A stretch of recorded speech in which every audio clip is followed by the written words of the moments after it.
welcome to Bear With Me and Sticks Around podcast. I'm Bear. And I'm Styx. On our podcast, we talk about everything airsoft. Tonight, we'd like to welcome a Loadout winner of the month, Luan, aka Punisher, for our July issue. Welcome, Luan. Thank you for taking the time to do this interview with us. It's an honor having you here. Thanks for inviting me, gents, and looking forward to this interview.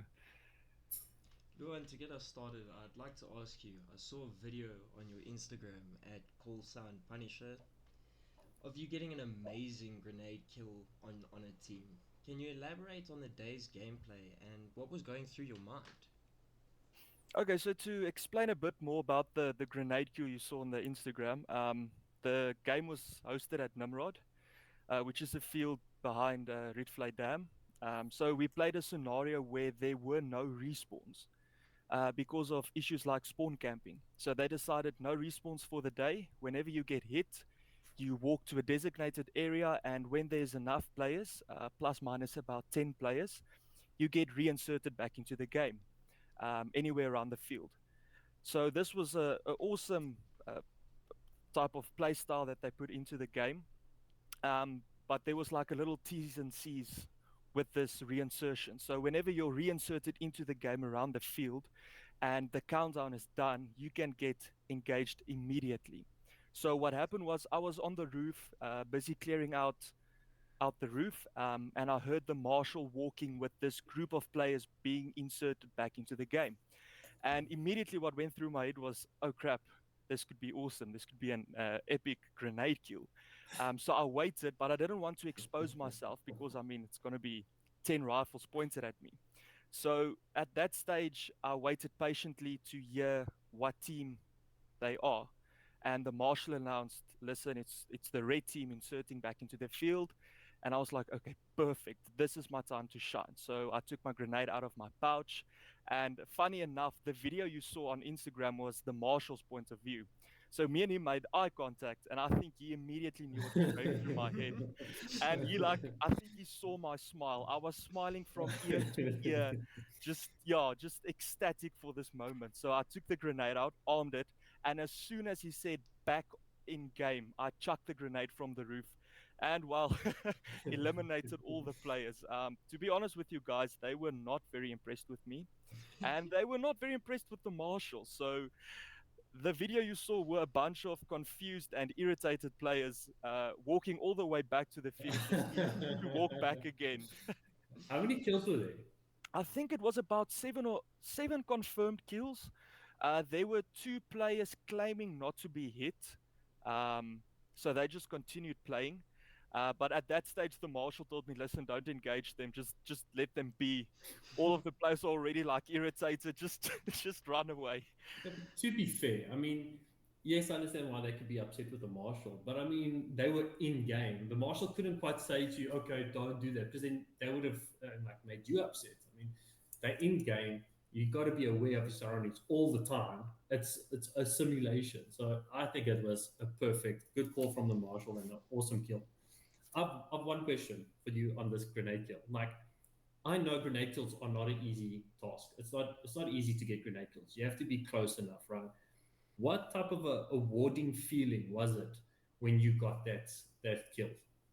Oh, that was like, to be honest with you, the best feeling I've ever had in airsoft was just because usually with a grenade, when you chuck it into a room, there's maybe one or two players. So eliminating a whole group and having them like perfectly grouped together, it's an amazing feeling. You feel, well, to put it politely, you feel unstoppable. I mean, you just took out like 7, 8 players. It feels amazing. I can imagine. I mean, I think we've all tried to get there, but it's not an easy task. Yeah, we've gotten close, but we haven't gotten Instagram famous yet. I think Oh, the closest I got was like 3 kills on a grenade. I killed myself on a grenade. Does that count? oh, listen, I'm not too proud to admit that, but it happened with me as well. I think, not it happened to me as well. Happens to the just best of us. Yeah, no, I have to agree with that. just to touch on that, like one more question on that. Like, what grenade did you use? Was it one of the Was it gas ones that you fill with the green gas, or was it a what you call it, a pyro grenade? Okay, so the grenades they are more field specific. So I used like the Storm 360 or Apocalypse type grenades. The reason for this is there's like a horse rehabilitation center close to Nimrod, so they actually don't allow pyros, which is quite sad. But I understand it. I mean, you're gonna traumatize the horses. Mm. But it was a Apocalypse grenade. So you just fill it up with gas, fill it up with BBs, and once it hits the ground, so it's an impact grenade, it expels BBs, and yeah, basically everyone within a 5 to 7 meter radius is eliminated immediately. Oh, nice. So another question I wanted to just ask you is, how long have you been playing airsoft for? So I've been playing for about 5 years now. I started during COVID, or like just before COVID hit us. Yeah, so it's been about 5 years now. And what got you into airsoft in the first place? So ever since I was a little boy, I started out with paintball. I actually started out a bit young. I think you should be like 10 years old when you start playing. I started playing at 7 years old. So immediately fell in love with tactics and, flanking and how should I approach this problem. So I saw it as a more of a tactical problem solving type of game or hobby. And yeah, ever since I've played paintball, I just saw YouTube videos of airsofters, um, like Novrich or Dutch, the hooligan, or those players. I just saw these YouTube videos, and I thought, wow, this is awesome. This is amazing. This is like paintball on steroids. I really want to get into this hobby. And ever since then, I just saved up money, bought myself an airsoft gun, and yeah, been playing since. So you mentioned that you watch a lot of YouTube guys. Who's your favorite YouTuber in airsoft? Yo, that's a tough question. There's quite a few I like. I must say one of the YouTubers I like is Airsoft Cam Man. Oh yeah. He wears like his tactical approach to playing with a ghillie suit, but playing more aggressively, and using or utilizing different weapons. I mean, playing with a ghillie suit and an HPA or a GBB, which will be considered. I mean, you're playing stealth, and now you're whipping out a gun that rips and makes a lot of noise while wearing a ghillie suit. So I like his way of playing and his tactics and the tactical approach to airsoft. But I must say, my personal favorite will still be Novrich. Before he started producing his own products, I really liked to watch his YouTube videos. Even though he's a sniper, I myself don't prefer sniping. But I just liked his videos, his way of playing, having fun, and just, showing what airsoft is about. Mm, that's true. Now, there's also something you mentioned about when you were playing paintball, and it's got a lot to do with problem solving. How do you feel that the airsoft or paintball that you've played helps you in your day-to-day life? Do you feel like there's stuff that you take out from playing airsoft that you can incorporate to your everyday life? Oh, definitely. Paintball and airsoft both are, team sports. You can't win a game or a war for that matter by yourself. So really learning on how to communicate with people, how to work in groups, just how to designate different type of roles or positions to people. That helps a lot in day-to-day life, and especially the strategy part. It helps me with even with my studies, I use a lot of problem solving. So that's what I actually find fascinating. It's Mm, it's quite practical, especially the teamwork aspect of airsoft or paintball. it's true. It's true. And you mentioned earlier that you within regards to Novrich and the sniper, you said that you couldn't really do sniper. What is your preferred playstyle then? I like to. I actually tried a few play styles, but my preferred play style is more aggressive CQB uh, type of gameplay. That's what I really enjoy. Fields like Nimrod. But when I decide to go the stealthy route and play with a ghillie suit, um, I usually also just play with an M4. So I play a lot like Airsoft Camman plays, a lot more aggressive, attacking, playing the objective, finding flanks, I really love to flank or see gaps in the battlefield, and I really like to fill those gaps. So I must say I'm a aggressive player, but I also like the strategy aspect behind it. So I'm aggressive, but not too aggressive. I evaluate my situation and then change my tactics based on what's happening around me. I think that's a Nice. very good thing to carry on. The ability to adapt to that situation can be taken from airsoft to paintball, just all around throughout life. I completely agree. And also, I'm not the most patient player, so I think that's why I don't enjoy sniping. That's the truth. That's the truth. That's why I'm not a sniper. Yeah, it just doesn't work for me. I've tried it like 3 times now, and every time I just end up selling the sniper rifle. It's not for me. No, that I do understand. Hey guys, Bear here from Bear With Me and Sticks Around Podcast. I have some very exciting news. Bruce from Airsoft League SA and Airsoft X have given us 2 tickets for any 2 of our lucky winners in a lucky draw competition to win tickets into Airsoft X valued at 550 Rand each.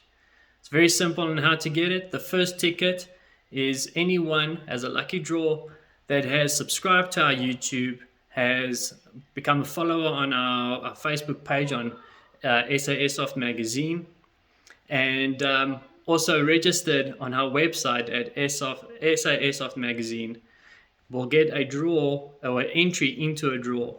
You can also get additional entries if you share the YouTube as well as the Airsoft magazine on your social medias with hashtag AirsoftX giveaway as well as hashtag Bear With Me and Sticks Around Podcast.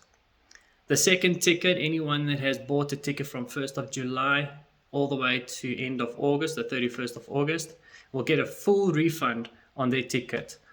So guys, don't miss out. Go, subscribe, like, share, and let us know.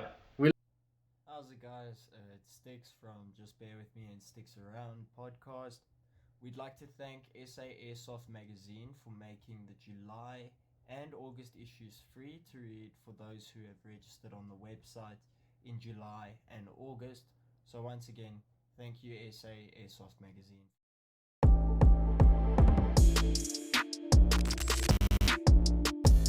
Where and what are you currently playing when you get a chance?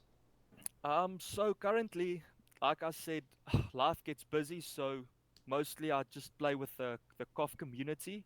It's an awesome, honesty-based community, which I really appreciate. And I'm more prone to play social games or open games. Where in the past I really enjoyed like your more Milsim orientated games, your more demanding games, airsoft games, your more intense airsoft games. Where now I just like to relax, play some open games, and just you know let my And that's mind still go. predominantly with cough. Yes, Yeah. yeah. I predominantly play with COF. The reason being, I like their values. I like the community there, and it's honesty based. They focus on honesty. They focused on gameplay, and personally, that's what it aligns with my core values, and that's mostly why I play with them. And the fields are quite close to me, so that also plays a big That's role. also a big role, yeah. Now, I know COF has ranks and, sorry, classes, and within each class, you're able to rank up and so forth. How many classes do you currently have? So at this stage, I currently have 3 classes. On my way to a veteran batch, but that's still going to be or take a while. So the 3 classes I have is rifleman, rifleman being the first COF patch I received. That's sort of more my playstyle. It's a balanced playstyle, more medium ranges. Hmm. I also got the sniper patch, believe it or not. I haven't used it yet, but I got it. And the third and my most recent achievement or patch I received is the CQB patch. The reason for me going for the CQB patch is when you have something like a drum mag, you can actually play full auto or like shoot full auto bursts whenever your gun is under zero point 0.8 joules, which is a huge advantage, especially at a field like Nimrod. And what do you get when you have your veteran patch? So your veteran patch usually you get class specific boosts. So my goal is to when I get the veteran patch to do my first aid and then get your medic patch. Now, Okay. when you have your veteran role or veteran patch, you actually get extra perks with your medic patch. So, for instance, you can get rerolls or stuff. And then the step after veteran is special forces. And in my opinion, special forces medic is probably the most overpowered class you can go for at COF. Okay. You said reroll. So is that when you use the syringe and obviously odds you're dead, evens you carry on playing. If you obviously hit an odd when you're dead, is that when you get to reroll? Yes, so you get to reroll with your, I think with the veteran patch, you get like an extra reroll or something. I'm not too sure about the rules, but yeah, the veteran and specialist patches actually just boost your perks with your medic classes whenever you're healing players with syringes or whatever the rules are. Okay. Okay, cool. And what do you currently enjoy the most about airsoft? At this stage, I enjoy the community. I really love people. I'm a very social person. So just engaging with different people, hearing their thoughts on certain topics, um, in my day-to-day life, asking people, listen, what do you think about this? Or I also like giving people advice. There's a lot of new players coming into airsoft, and I myself made this mistake. You either purchase stuff you don't need, or Mm, you just stub your toe with different types of things in airsoft. And I mm, like to actually help the new players find the perfect gun for not too expensive, or mm. help them search for kit within their budget, or just give them advice in general. So I must say the thing I enjoy the most about airsoft is the people in it. I think this you touched base very much on that. I think I've changed more guns in the last 2 years than what I can remember. I think that you constantly change and you think, oh, I would like to try this, I'd like to try that. For a new player coming into airsoft now, what would your recommendation be for them? So for this is just my opinion, but YouTubers like Novrich and all of them, they are great YouTubers, but people forget that they've been playing for 5, 10, 15 years. So what you see are airsoft professionals playing and just editing the parts where they perform the best. So a lot of people watch those videos and say, listen, I want to go into sniping, which I always advise against, Mm, um, because those players play with super expensive snipers that's been upgraded to really ex- yeah, perform mhm. great. So my recommendations usually is just get an M4 or an AK airsoft rifle. My AEG. Yeah, just an AEG. Go for AEG. It's the cheapest option to start out with. It's the best option, and if you don't like airsoft in the end, you haven't spent like 10, 15,000 rand on a gun. So I like to go with AEGs. I still just play with AEGs. I've played with gas blowbacks before. I've played with HPA, and I must say I still like and enjoy my AEGs. And there's one specific brand I always recommend to new players, and that is G&G. I love G&G. Absolutely. I've had various G&G rifles. I mean, Bear, you can also elaborate on it. I mean, you've also Well, been playing with G&G. just for any potential new players listening, AEG is basically where your gun runs with the battery. It operates with a battery and it's got an internal motor system. Gas go black is it's a green gas system, so it's got a canister. You fill up the mags and you're able to shoot with your gun. In that sense. HPA is it's a tank. It's very similar to paintball. It's a tank that connects to your rifle, and it's high pressure air rifles. But yes, in terms of what you're saying, is I'm a massive fan of G&G. I think it's a proven brand, it's a solid brand, and out the box, it's just hits hard, it hits straight, and it hits true. So I absolutely agree with you, because that was actually a question I wanted to ask you later on. Is it's a thing I call Battle of the Brands, and in that I'll ask the interviewees, what is your favorite brand? And you've answered that. So I agree 100% with you. G&G all the way. And the thing is also, players forget that spare parts also play a role. I mean, you're using a gun. It's their parts are going to break. Things are gonna go. It's part of airsoft. It's part of life. And to not get or have access to spare parts is you don't want to sit with that issue, because now you're sitting with a gun. You can't fix it. You can't sell it. Yeah. It's Yeah. basically just a very expensive paperclip or desk. Yeah, I it's think we super all went through that, and it's not to knock any brands. I think, each brand and most of the stuff in the States or so forth, there's parts readily available there. But, there has been some brands that are proprietary parts, Aries for one, where the hop-up is proprietary. And you cannot, change it out for a standard CNC hop-up. It's either going to be max air hop-up or you're going to have to try import a plastic standard issue hopper, and that's costly, both of those. So when you do get a new rifle, it is imperative to look at one that is like here in South Africa most people have, and it's not proprietary parts like GNG. agreed. 100%, I agree on that. Luan, if you weren't limited to money and being reasonable, what would your ideal setup be and why? Oh, this is like I dream of this question every single night. It's a juicy one, eh? Oh, love this question. Okay, so to be quite honest with you, I'm not going to focus on kit, meaning like vests or stuff. I'm purely going to focus on rifles because I feel like in airsoft, you can get kitted out for, it's going to be quite expensive, but you don't have to play with real steel level gear. But my focus is going to be on airsoft rifles. So I am a big fan of the SIG Sauer MCX. I love that rifle. I love the look of it, the tacticalness of it. And I wouldn't stop it there with just a normal SIG Sauer MCX. I would actually HPA it. I would love to put an HPA unit on it. I myself like guns that perform quite well. Mm. So I would love a 6-hour MCX with a HPA unit in it. Obviously, it's going to be quite expensive. And then other rifles I'd really like to try are some very, very expensive GBBs. Brands like Tokyo Marui. I really Mm. love Tokyo Marui when it comes to GBBs as well. So yeah, just running a few Tokyo Marui GBBs, especially the Mark 18. I mean, that's probably one of my favorite looks on a gun is a Mark 18. Now Styx had a Masada GPBR, Yeah. and he's got a video. Is it on YouTube or somewhere?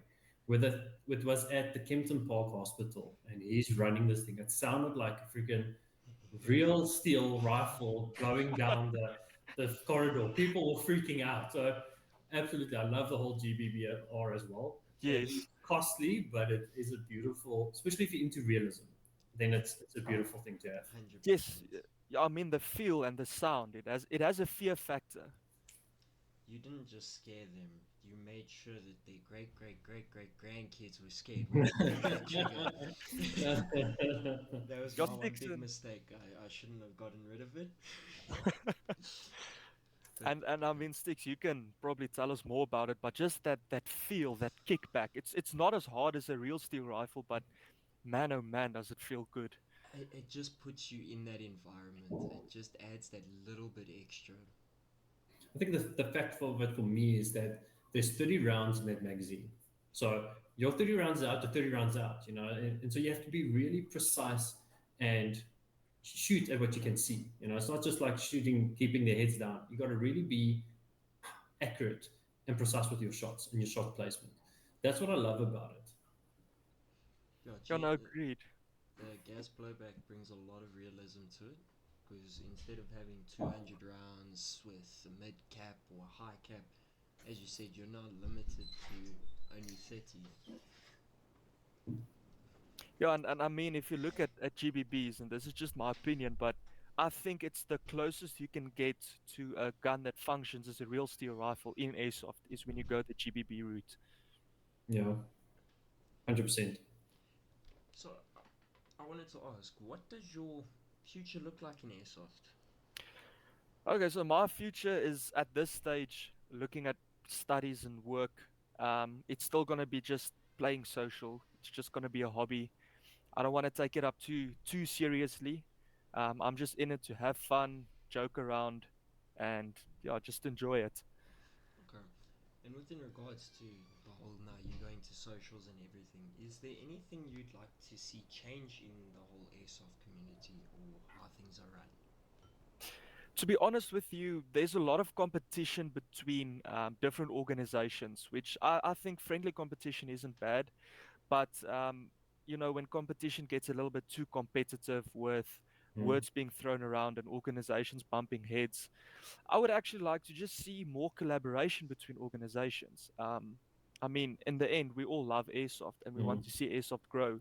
And I think if organizations more primarily focused on collaborating and doing it for the love of airsoft and to just expand the horizons of airsoft, I mm. would love to see that and more of that. I agree. I think that it would be better. I mean, airsoft isn't a massive community in South Africa. I mean, it's not like in the States where you have clubs on top of clubs and there's club competitions and stuff. It's a small community, and we can see so much better games, bigger games, massive games, if there was collaboration, which would make for such great gameplay. And I 100% agree with that, Ray. I mean, it would be awesome to just see a few organizations just meld together, say, listen, guys, this is our objective. Even though we are competitors, let's just, find even ground and try to make an awesome event. Absolutely. Do you have a most interesting story in your 5 years of playing airsoft? Um, I wouldn't consider it most interesting. It's just most memorable for myself. And it's actually quite a funny story. So when I first played Airsoft, my first game I ever played was at the field Nimrod, which we've spoken about beforehand.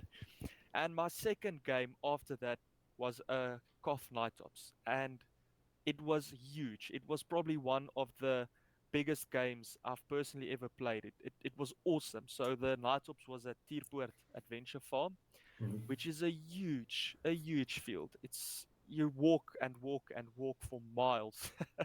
And so we played this game, a 24-hour game. So a night ops is you pitch the day beforehand, you set up camp, and you just go and you play for 24 hours straight.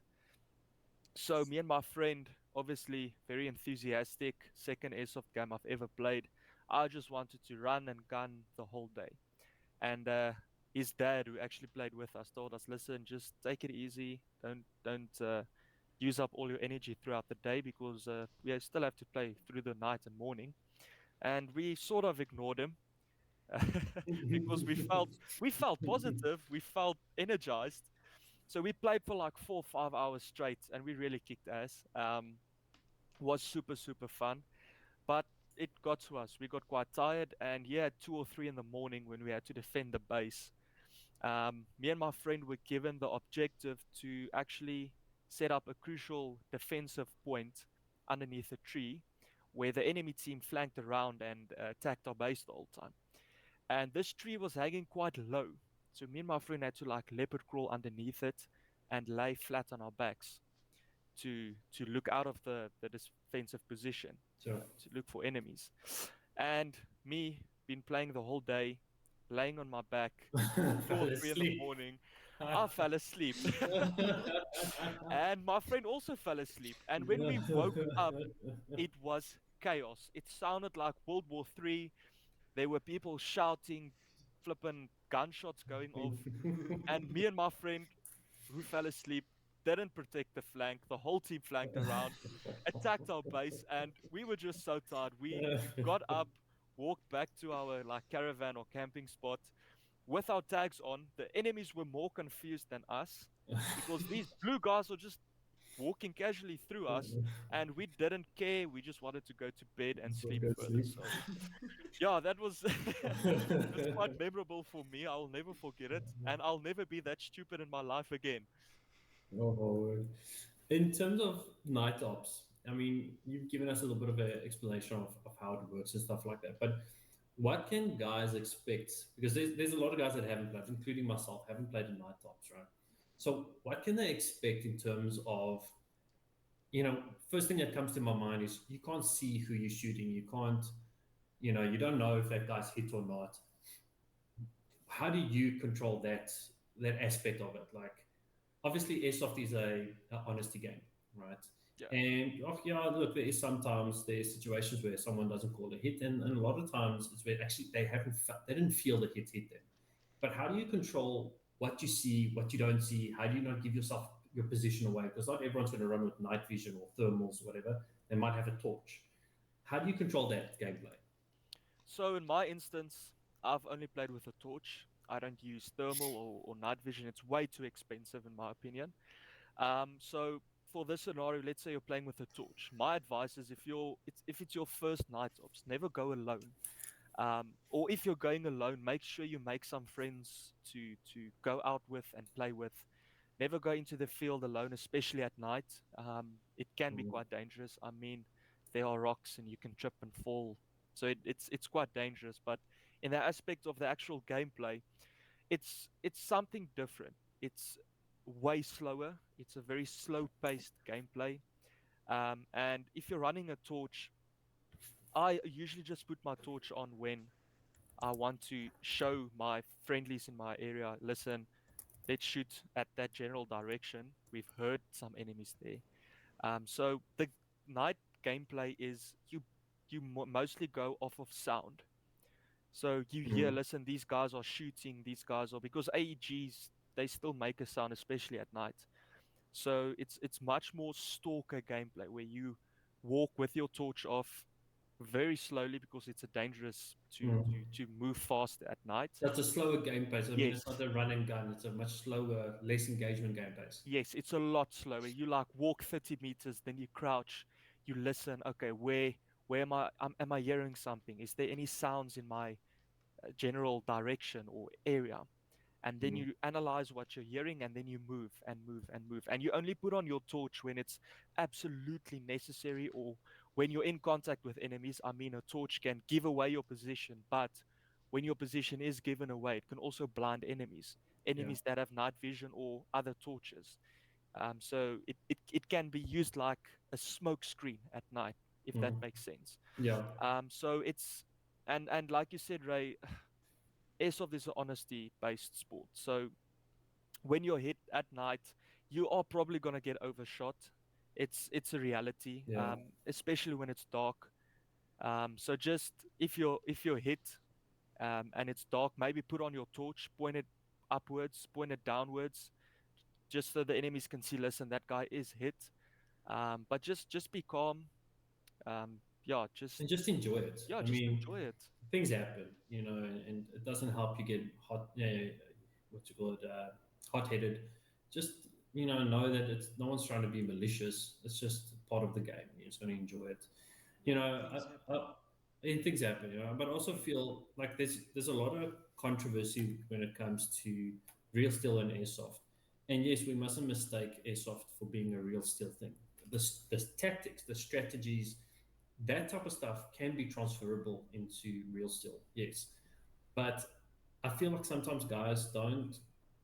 When we play like it's real steel. So if I'm going to get hit, I'm not going to be stupid and put myself in a position in the open to get hit.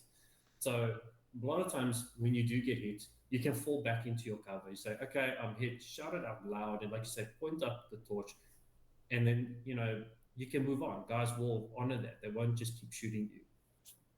Agreed. And a lot of players also think that, listen, I'm hit, I can't move.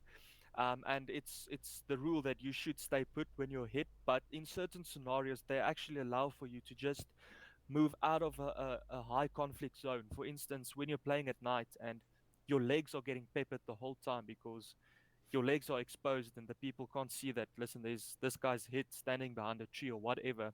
Just take 5 paces away from the tree, put on your torch and tell them, listen, dead player over here. So there's different ways of preventing getting overshot, or when you get overshot, to just remove yourself from the situation, from the area, and yeah, just tell people, players, listen, I'm hit, I'm standing here, please don't shoot, Yeah. and just keep a cool head.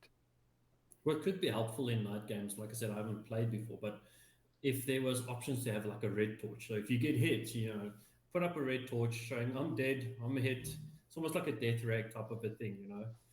Yeah, agreed. That could be awesome. I know of players actually running like the red lights on their helmets, and then they just put it on when they hit. So Okay, that yeah, is a that good also idea. works good. That is a good. Panisha, before we switch off this interview, and again, thank you so much for it. I'd just like to get a breakdown from head to toe your loadout so that our listeners understand when we say winner of the loadout of the month, what are we talking about? Awesome. Now I'm looking forward to this. So on my head, I'm just running a normal helmet with a shroud. I've got a weight pouch at the back and a GoPro mount at the front. Now for my comms, I like to play with the Earmore M32, but it's the mil-spec edition, and I Okay. bought it secondhand for a very good price. That's the only reason I went with the mil-spec, and it's an awesome headset. So yeah, that's the main reason I actually play with an helmet is for the GoPro mount and And the the comms. the comms. That's the only reason I use a helmet. When I just want to play casually, I usually have a normal pair of earmuffs. I just throw over like a cap. When I just want to play without a headset or a helmet. Okay.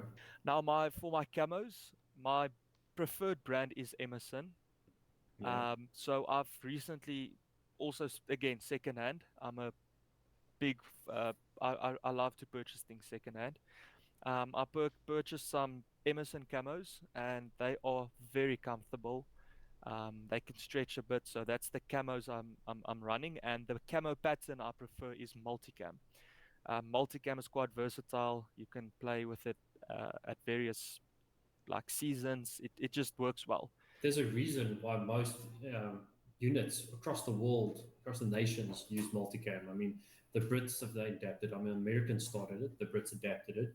Um, the Germans have a kind of similar pattern, but it definitely is probably one of the best cameras that has been designed. Yeah, it just works, and it's a great all-rounder camo. It works in different environments. It's a great pattern, and you get like different types of multicam black, multicam tropic. So there's a few options out there. Yeah. Now for my vest, it's just a normal plate carrier. Um, it has quick release, which is super useful, especially when playing social games when you just want to take a break and get your vest off quick. Now on the actual plate carrier, I have three M4 pouches in the front.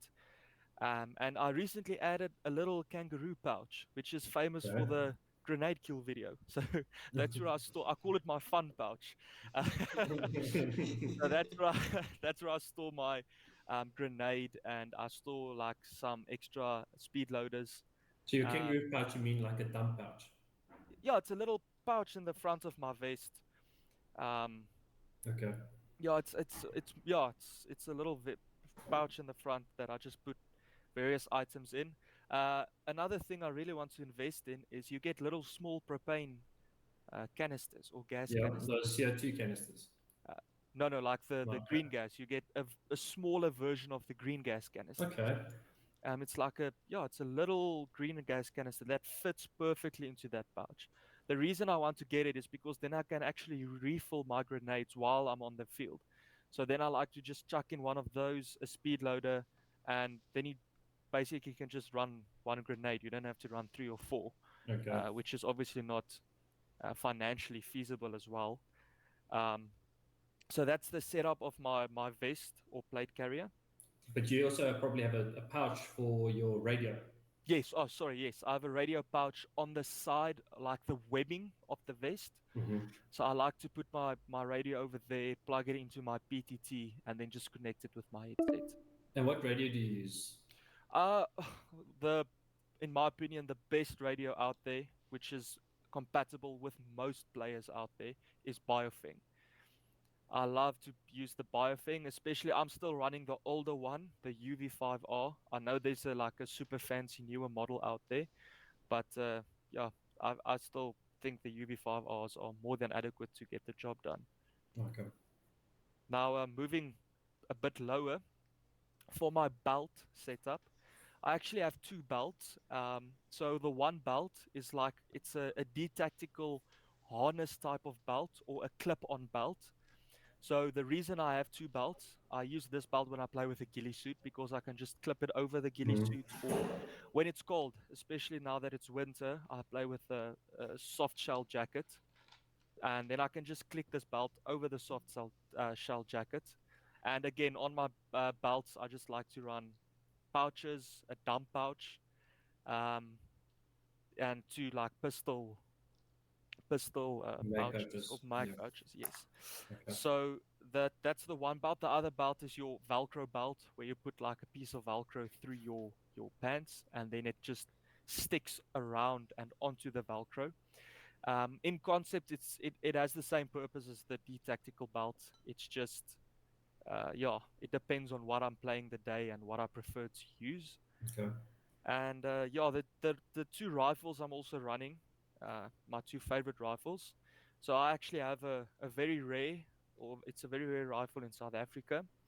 It's a Tokyo Marui Mark 18, the NGRS, Mm. and yeah, it has the You're NGRS speaking my system. language. Oh, Mark 18 is the sexiest rifle to exist. I love this. Is literally this is my baby. I love this rifle to bits. It one thing I must say, it's my CQB rifle. It's my Nimrod rifle. The reason being it doesn't shoot hard. I mean, Tokyo Maruis are quite famous for not shooting very hard. So it shoots 0.74 joules, which is extremely soft, but it's my CQB gun. So I have no engagement distance on it. It just shoots beautifully. It's super accurate. And I love the NGRS system. Like we spoke Mm. about earlier, it just adds a little bit of realism to your gameplay. It just adds a little bit more kick. So the NGRS stands for Next Gen Recoil System. So it's an AG that kicks similarly to a GBB, not So as like a hard. blowback type of electric blowback type of a. Yes, but with this system, they actually went and they put in a bolt, and this bolt kicks back. I think Where I've with seen your, it's awesome, especially in full auto, and that's why I want to get like a drum mag and make that my CQB class. I think I need to test that rifle the next time we play because I have not seen that. That sounds amazing. It's awesome, right? I think you're gonna love it. You gents are more than I welcome might, to I test might run it. away with it. So you got to be careful. it. Yeah, that's the problem if you give it to us. Is you're not gonna see it again. It's just an amazing gun, and again, it's difficult to get parts for it, especially in South Africa. But the reason I went with it is, for those of you who don't know, Tokyo Marui is actually like the founding company of So, airsoft. OGs, yeah. Yeah, so they basically started they made the first airsoft rifle, and the reason being is it's super reliable. Tokyo Mm. Maruis are very reliable guns, and it shoots 0.74 joules. So the gearbox isn't under a lot of tension or pressure. So this gun, it's one of those rifles, you just pick it up and it works. It works every single time. So that's why I love it to bits. The other primary I run, this one I play with more at like bush type of games. I also played with it at Nimrod, is the Novrich SSR4. Mm. It's a great AG. I love the feel of the trigger. So it has a pre-cocking mechanism, which is it's the first one I've ever had on a gun, and it's amazing. So basically, it cocks the gun halfway with when you first pull the trigger. So it basically arms the gun, so that the travel isn't as it doesn't take as long for Okay. the gun to cock back and shoot and release the spring. So it's super snappy. That trigger is probably the snappiest trigger I've ever felt. And it's basically stock. I haven't done anything to it. The I've only small things I've done is I put a bit of a stiffer spring in and just a different bucking and inner barrel. I think it's But important that you're comfortable with your rifle. I mean, if you feel comfortable that you're going to play well, and I think that's also part reason why I've gone through so many rifles because you have to find one that you just absolutely love and comfortable with. oh yes, I completely agree. And these two rifles are the two that I'm the most comfortable with, and it's probably like the only two I play with at this stage. It's yeah, I love to have the SSR4 as a backup when I play with the Mark 18, and have the Mark 18 as a backup when I play with the SSR4. So it's just a awesome combo. And then for my sidearm, I play with the Umarex Glock 17, the Mm. Gen 4. Super reliable sidearm. I don't use it as much. A sidearm is more of when you're playing, for instance, sniper or DMR. I think you're going to use the sidearm a lot more. But for me, primarily playing with a CQB class, I'd rather shoot someone with a Mark 18 than pull out my pistol. I think it's space dependent. there's times when you're in a close space and your rifle will silhouette or telegraph too much around corners. So drawing your sidearm is also a good option. I also think when we have this often, people calling bang shots. Sidearm is one of those. Okay, maybe not with your Mark 18 because you don't have minimum, but there is guys that are playing with higher powered rifles. Argument's sake, your SSR4, Yes. and getting up and close to someone. You don't want to be that guy that whacks them with your heavy dual rifle. You pull the sidearm rather. But like you say, it's they always say sidearm's the stepping stone towards your main rifle, right? So it's there just as a secondary. Yeah, and it depends on the situation. I mean, sometimes you won't have the time to switch to your handgun. Yeah. So it depends on the situation. No, I completely agree. But I usually tell new players that want to get the full loadout, just leave the sidearm for last. Focus on the main rifle. Agreed. Just focus on your main rifle. You're gonna use it 99% of the time, basically 95% of the time. Get your rifle, like you said, Bear. Just get comfortable with it. Put on the attachments you want to. That's also another topic is attachments. So Oh gosh, don't get started. You'll be up for another hour. it's just I like to run red dots or holographic sights on my rifles, and I like to actually adjust them a bit and make sure that they are at least accurate for about 60 meters, Yeah. 40 to 60 meters. Like at Nimrod, 40 meters is more than enough to eliminate your opponent. And I'd rather have a sighted in gun that can shoot accurately at 40 meters than a rifle that maybe hits a target at 80 meters. Yeah. Because I know I've got some insane kills with the Mark 18, even though it's a low dual gun, just because the sight it's sighted imperfectly. So where you aim is where you shoot, basically up to 40 meters. Luan, before we finish off this podcast, we're slightly running out of time here. So I want to thank you again for being here. Tell our listeners and our viewers, where can they find you? Do you have a socials up? We talked about you got one on Instagram. Where can our listeners get hold of you? Okay, so I have a Instagram account, an Airsoft Instagram account. It's called callsign.punisher. And basically, I just post some of my content on there. Also, there's a link in my bio on Instagram to Phantom Airsoft. So that's the family I belong to, the family I play with. So if you want to know more about my loadout, more about me, hop onto Instagram. You can send me a DM, and just ask me what loadouts or just more We'll about be my posting some of your loadout photos on our websites and so forth. And if you see Luan in the field, super friendly dude, really nice to talk to. Go say hi. And if you have any questions, I'm sure, Luan, you'll be happy to answer. Always, I'll always be happy to answer and help. And I just want to say, Bear and Styx, thank you so much for having me. It's a huge honor to be part of this platform. And thank you to you guys, and thank you for just putting airsoft on the map, and just sharing your love of airsoft with all of us. Thank you, bud. Appreciate that. Thank you so much. Thank you. That's our interview for tonight. Luan, thank you very much. Styx, brother, always a pleasure. And we'll catch you guys on the next episode.